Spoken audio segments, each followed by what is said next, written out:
हैं 2025 में देश में विभिन्न राजनीतिक, सामाजिक, आर्थिक जो चुनौतियां थीं उसमें उसको जो है वो सफलता के साथ परास्त करते हुए देश जो है वो नरेंद्र मोदी जी के नेतृत्व में और उत्तर प्रदेश योगी आदित्यनाथ जी के नेतृत्व में सफलता के सफल सफर को आगे बढ़ाता रहा और पूरी दुनिया में भारत की धाक और धमक धारदार बनी और जिन ताकतों ने भी भारत की धाक और धमक को धूमिल करने की धूर्ततापूर्ण धुन की वो धूल दूषित हुई। और इस दौरान अगर देखें आप तो कुछ राजनीतिक दल चुनाव के मैदान में पराक्रम करने के बजाय चुनावी मशीनों से पंगा करते हुए दिखाई पड़े। चुनाव के मैदान में पराक्रम के बजाय चुनाव की मशीनों से पंगा करते हुए दिखाई पड़े और उसी का नतीजा हुआ कि उनकी जो धारा प्रवाह धूर्तता और धृष्टता रही उसको जनता ने जो है उसकी धुनाई भी की, धुलाई भी की और धूल दूषित भी किया। और जितने भी चुनाव हुए हर चुनाव में जो एक काल्पनिक कंफ्यूजन क्रिएट करने की कोशिश हुई, भय और भ्रम का भौकाल खड़ा करने की कोशिश हुई, कभी वोट चोरी के नाम पर, कभी एसआईआर को लेकर के देश में जो है वो गुमराह करने का जो एक गैंग घूमता रहा, गुमराही गैंग घूमता रहा, वो सारे के सारे जो है वो बार बार उनकी सारी इस तरह की धूर्तता धृष्टता जो है वो ध्वस्त हुई है। अभी हाल में ही आपने देखा, जब मैं पिछली बार आपसे बात हम लोग कर रहे थे तो हम लोग कह रहे थे कि बिहार के चुनाव में जो है वो इनका सियासी सुपड़ा, चाहे वो कांग्रेस हो, चाहे वो आरजेडी रही हो या जो और भी उनके साथ लोग थे, उनका जो है वो सियासी सुपड़ा साफ होगा और आपने देखा वो साफ हुआ है। जिस तरह से ये सत्तालोलुप सुल्तानों का संवैधानिक संस्थाओं पर सामंती लिंचिंग करने का जो एक रिवाज है वो रिवाज भी जो है वो एक के बाद एक ध्वस्त होता जा रहा है। और इस सत्तालोलुप सुल्तानों का जो है वो संवैधानिक संस्थाओं पर जो सामंती लिंचिंग का जो सुरूर और गुरूर है उसको भी बार बार जनता चकनाचूर करती हुई दिखाई पड़ रही है। और इसी का नतीजा है कि बीजेपी की जीत की गिनती और विपक्ष के हार का गणित हर दिन जो है वो बढ़ता जा रहा है। उसके बावजूद भी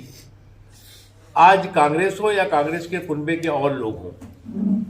उनका जो जनाधार है वो पूरी तरह से ऑक्सीजन पर है, लेकिन अहंकार आज भी जो है वो अराजकता की पराकाष्ठा पर है।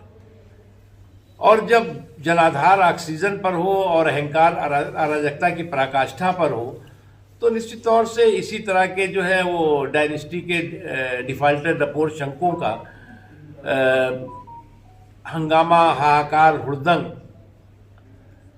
उनकी जो है वो पूरे के पूरे राजनीतिक वजूद को जो है का बंटाधार करने का साक्षी बनता जा रहा है। ये जो वयोवृद्ध पार्टी है जिसे कांग्रेस कहते हैं, उस वयोवृद्ध पार्टी की दिक्कत ये है कि आज जो लोग भी उनके उसके साथ खड़े हुए हैं, चाहे वो उत्तर प्रदेश में समाजवादी पार्टी हो, चाहे अन्य देश के अन्य हिस्सों में भी हों, उनको एक बात अच्छी तरह से समझ में आ रही है कि ये जो वयोवृद्ध पार्टी है, ग्रैंड ओल्ड पार्टी है, वो जो है एक ऐसा डूबता हुआ जहाज है, जो भी उसके साथ बैठेगा वो डूबेगा, बचेगा नहीं। और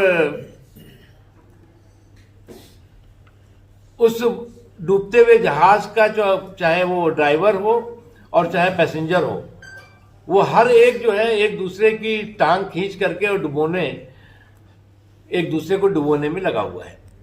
इसलिए अभी उत्तर प्रदेश में चुनाव 27 में होने वाला है, इससे पहले जो है वो पंचायत के चुनाव होंगे। उसमें जो है वो जो पार्टियां हैं उनको भी समझ लेना चाहिए कि सावधानी हटी दुर्घटना घटी। अब अगर वो डूबते जहाज पे ही अपने जो है वो किस्मत आजमाना चाहते हैं तो उनको फिर से एक बार हमारी जो है वो शुभकामनाएं, क्योंकि उनको समझना चाहिए नरेंद्र मोदी जी की जो तपस्या की ताकत और परिश्रम का परिणाम है, उसको जो है वो किसी आप जंतर मंतर से छू मंतर नहीं कर सकते। अब कुछ लोग जो है वो नरेंद्र मोदी जी की तपस्या की ताकत और परिश्रम का परिणाम से जो भारत सुशासन और समावेशी विकास का एक वैश्विक ब्रांड बना है, उसको जो है वो किसी जंतर मंतर के जो है वो जादू टोने से छू मंतर करने की कोशिश कर रहे हैं, उसमें वो सफल नहीं होंगे। अभी आने वाले दिनों में जो है वो विधानसभा के चुनाव होंगे, उससे पहले पंचायतों के चुनाव होंगे। भारतीय जनता पार्टी मजबूती के साथ, मुस्तैदी के साथ इन चुनावों में फिर अपनी विजय पताका फहराएगी, क्योंकि भारतीय जनता पार्टी वो पार्टी है जो लगातार जनता के बीच में बिना रुके हुए, बिना थके हुए, मजबूती के साथ जनता के आशीर्वाद लेने के लिए, जनता के सरोकार के प्रति समर्पित भाव से काम करती है और करती रहेगी। कुछ पार्टियां ऐसी हैं जो पार्टियां जो हैं वो चुनाव में वो बरसाती मेंढक की तरह दिखाई पड़ती हैं। चुनाव आया तो उनके परिवार की टोली जो है वो वोटों की झोली लेके घूमती है कि साहब ये परिवार की टोली आई है, हमें भीख में वोट दे दो।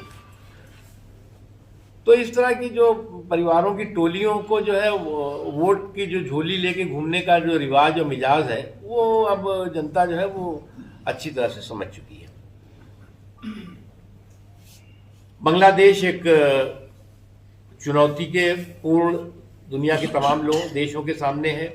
और बांग्लादेश में जिस तरह से जुल्म जुर्म के जल्लादी जिहादी जानवरों का जंगल बनता जा रहा है,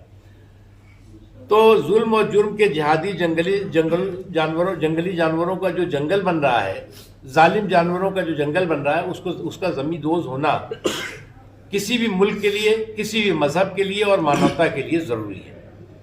क्योंकि जिस तरह से वहाँ पर अल्पसंख्यकों के साथ अराजकता, अपराध, जुल्म और जुर्म की पराकाष्ठा होती हुई दिखाई पड़ रही है, वो इस बात का प्रतीक है कि वहाँ पर इस तरह के जुल्म जुर्म के जल्लादी जानवरों ने वहाँ की व्यवस्था को अपना बंधक बना लिया है, उसको जो है वो हाईजैक कर लिया है। और ये न बांग्लादेश के हित में है और न दुनिया के किसी भी मानवता के हित में है।